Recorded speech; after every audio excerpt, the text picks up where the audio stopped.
Are you going to watch the new Wonkas movie in the cinemas?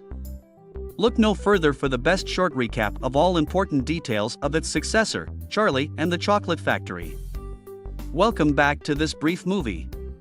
Today I will show you a 2005 musical fantasy film named Charlie and the Chocolate Factory.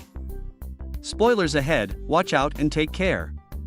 The story begins by introducing us to Charlie Bucket and his family, who live in a crooked little house in the shadows of the Wonka chocolate factory. One evening, Charlie's grandpa Joe tells Charlie how he used to work, 20 years ago, for the eponymous Willy Wonka. Wonka was a genius confectioner, whose candies were so profitable that demand shot through the roof, and in no time, he graduated from running a single corner store to building a massive factory 50 times the size of any others out there. Wonka's success didn't come without its downfalls. For one, he had to deal with eccentric clients, such as an Indian prince who commissioned Wonka to build him a palace made entirely out of chocolate, which then melted under the heat of a sunny day. At home, Wonka found himself dealing with industrial espionage, as competing candy manufacturers, envious of Wonka's success, began sending spies in to steal his trade secrets. Wonka, frustrated, shut down the factory and laid off everyone who worked there. But then, a few years later, the factory mysteriously started producing chocolate, but no one has seen who was running the factory, or what has become of Willy Wonka. The day after Grandpa Joe's story, motorcycle riders from Wonka's factory distribute flyers all over town. Wonka has decided to hold a contest to invite 5 lucky children to see the inner workings of his factory. The 5 winners will be those who find the golden tickets, which he's personally inserted into 5 Wonka chocolate bars around the world. One of the 5 children, he promises, will receive an extra prize, beyond their wildest imagination. The world breaks out in chaos as children go hunting for the tickets, clearing the shelves at every candy store that sells Wonka products. Eventually, 4 of them are found. The first ticket is found by Augustus Gloop of Dusseldorf, Germany. He is a gluttonous eater who eats several candy bars a day, and actually bit off part of his golden ticket before he realized he'd won. His mother praises his appetite for helping find the ticket. The second ticket is won by Veruca Salt, the spoiled daughter of a wealthy English family whose fortune has been made shelling peanuts. Her ticket was discovered by laborers at her father's factory, who were commissioned to unwrap Wonka bars that Mr. Salt purchased in bulk until the ticket was found. The third ticket is found by Violet Beauregard of Atlanta, Georgia, a champion in many things, and urged on in her competitiveness by her mother, though her main love is chewing gum.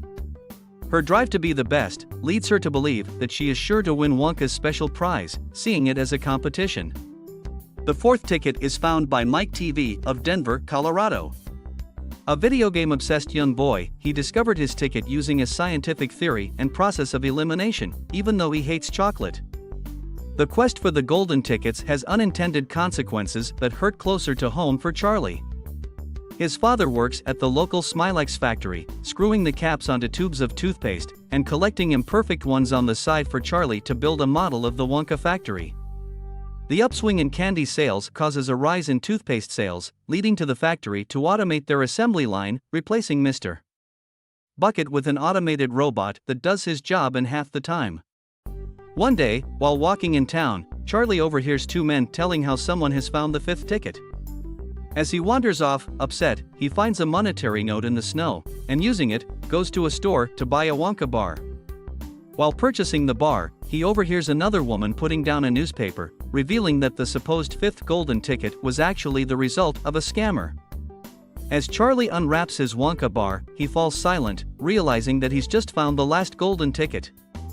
A few adults offer to buy it from him, but the shopkeeper scolds them and tells Charlie to rush home right away. When Charlie returns home, Grandpa Joe is overjoyed, and per the rules on the ticket, eagerly wishes to be Charlie's parental guardian for the tour, which is happening the next day. Charlie is at first against this, given he feels he could sell the ticket and get money for things the family needs. However, Grandpa George convinces Charlie that he has something very valuable, and shouldn't give it up for them. The next day, Charlie and Grandpa Joe head to the factory gates, along with the other winners. Augustus and Violet are accompanied by their mothers, and Veruca and Mike are accompanied by their fathers. They are soon ushered into the factory's main courtyard and up to the front doors, which part, revealing a number of animatronic dolls that sing a song about Willy Wonka, before sparklers go off and start a fire, destroying the show.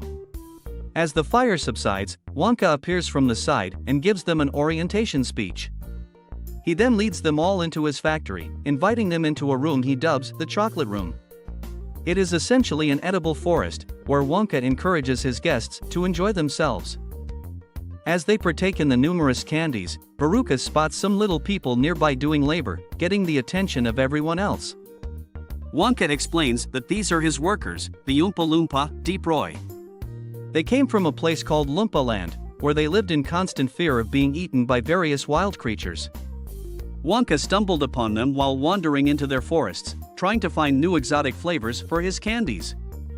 He was disgusted by their diet of mashed-up caterpillars, but found something in common with their leader when he found out that their culture revered the cocoa bean, the root ingredient to the production of chocolate. This allowed him to make a deal where he convinced the Oompa Loompa to come work for him in the factory in exchange for getting all the cocoa beans they wanted. Things go awry right there as Augustus begins trying to drink chocolate directly from the chocolate river that runs through the room. Wonka attempts to make him stop, but Augustus doesn't listen and falls in. He's then drawn into and sucked up a pipe that extracts chocolate to the section of the factory where Wonka's fudge is made. Due to his girth, he gets stuck in the pipe, causing a blockage. As the tour group stands there, bewildered and concerned, the Oompa Loompa gather around the pipe and perform a Bollywood dance number about Augustus's gluttony and greed, which Veruca's father thinks is rather rehearsed. After the number, Augustus tries to wiggle himself free, causing the pressure to change, allowing him to be shot the rest of the way up the pipe and off to the fudge room. Wonka has some Oompa Loompa take Augustus's mother off to the fudge room to recover him. As Mrs. Gloop leaves the tour, the sound of deep drums reveals a huge pink Viking boat, with several dozen Oompa Loompa rowing. The group boards the boat, which takes them down the river and leads them into some darkened tunnels, leading to other parts of the factory. During the trip, Wonka is revealed to have a bunch of personal issues stemming from his strained relationship with his father, the overly strict doctor. Wilbur Wonka, Christopher Lee. Wilbur forbid young Willy from ever eating candy, and would regularly throw away any candy he got for Halloween. Eventually, the boat stops at the door to a place called the Inventing Room. Wonka explains that this is where a lot of his candy formulas are tested before being released to the public. Among his new products he's testing out are everlasting gobstoppers, and a product called hair toffee that's supposed to reverse hair loss, but is still not quite yet up to snuff, since the Oompa Loompa who's tested it has instead grown out a huge carpet of hair, covering his entire body. Leading them over to a strange contraption, the group is surprised when it activates and produces a small stick of gum. Wonka explains that it contains a 3-course meal, and Violet eagerly wants to chew it, against Wonka's protests. As it turns out, Wonka had a reason for warning Violet not to try the gum out because once the piece of gum reaches the dessert portion of blueberry pie and ice cream, Violet begins having a negative reaction. Her skin begins to turn purple, and then she swells up into a giant, 10-foot blueberry. Some Oompa Loompa emerge and perform a Michael Jackson-style dance number as they roll her back to the boat and take her and her mother to another room to squeeze the juice out of her. The group, now down to Charlie, Mike and Veruca, then heads off to another room. Mike expresses concerns over why Wonka would make gum if he hates it, while Charlie inadvertently pokes at Wonka's childhood memories when asking him about the first candy he ever tried. Soon, they arrive at the nut room, where trained squirrels shell walnuts around the clock. Veruca squeezes at the sight of the squirrels, and insists on getting one for herself. When Wonka denies this request, Veruca goes down onto the factory floor to get one. However, she is soon set upon by the squirrels, and after one tests her head, she is declared a bad nut, and tossed down the garbage chute in the center of the room. Her father is allowed to go down and retrieve her, but as the Oompa Loompas appear to sing a Beatles-style song about Veruca, a squirrel pushes Mr. Salt down the hole too. There is the fear that the incinerator may be lit at the bottom of the chute, which subside when Wonka learns from his staff that the incinerator is broken. Wonka, Mike, Charlie, and their guardians are then loaded into the great glass elevator, which shuttles them through the factory's other rooms, including Fudge Mountain, a Matterhorn-style mountain where Oompa Loompa mine for fudge, a room where Oompa Loompa shear the wool-off pink sheep for cotton candy, the Puppet Hospital and Burn Center, relatively new, and a room where candies are being tested for use in warfare. During this room, Mike TV triggers another memory of Wonka's past. It's revealed that Wonka eventually gave up on trying to win his father's approval and decided to run off to be a chocolatier. When he came back, he found that his father had vanished, along with the row house where they lived. Eventually, Wonka allows Mike to press a button, and they go to the TV room, where Wonka has developed some rather unusual technology.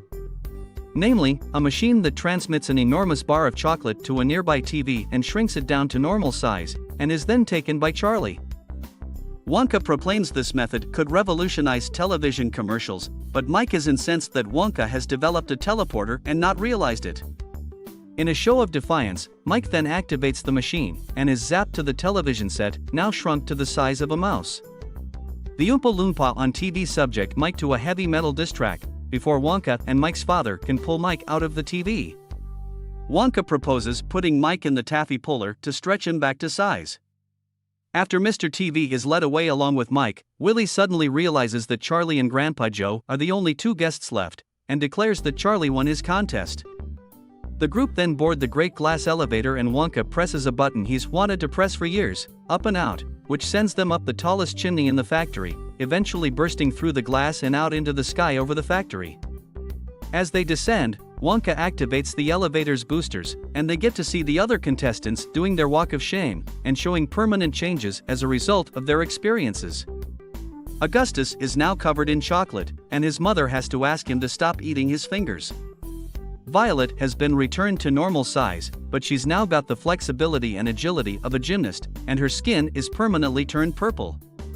Veruca and her father are now covered in garbage, with Mr. Salt making clear he will be much more strict with his daughter from now on. Mike, lastly, has been stretched to over 8 feet tall and is thin as a rake. Wonka then transports Charlie and Grandpa Joe back to the Bucket's home, where he reveals the special prize, which is that Charlie will inherit his factory. Due to the realization that he was getting older, Willy explains he held the competition to find an heir to take on the task of running his factory and caring for the Oompa Loompas.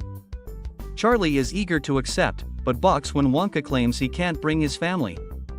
The refusal to accept his generous offer sends Wonka back to his factory, where he ponders on this for a number of days. He eventually finds Charlie, and tries to see if he can help him break out of his lethargy. Charlie claims that his family is what helps him through his troubles, but the idea of parents and families seems to be something he is unable to grasp. When Charlie recommends Wonka speak to his father, the candy maker reluctantly agrees to the request, with Charlie volunteering to go with him. They find Wilbur Wonka's residence, though the dentist doesn't recognize his son until he checks out his teeth. Soon, father and son have reconciled, and Willy offers Charlie the chance to once again become his heir, and accepts the boy's request that his family can come with. The film ends with the Bucket family's home, now transplanted into the factory's chocolate room, with Willy Wonka sitting down to dinner with Charlie and his family. Make sure to subscribe and turn on notifications, so you could watch more videos like this. Thanks for watching.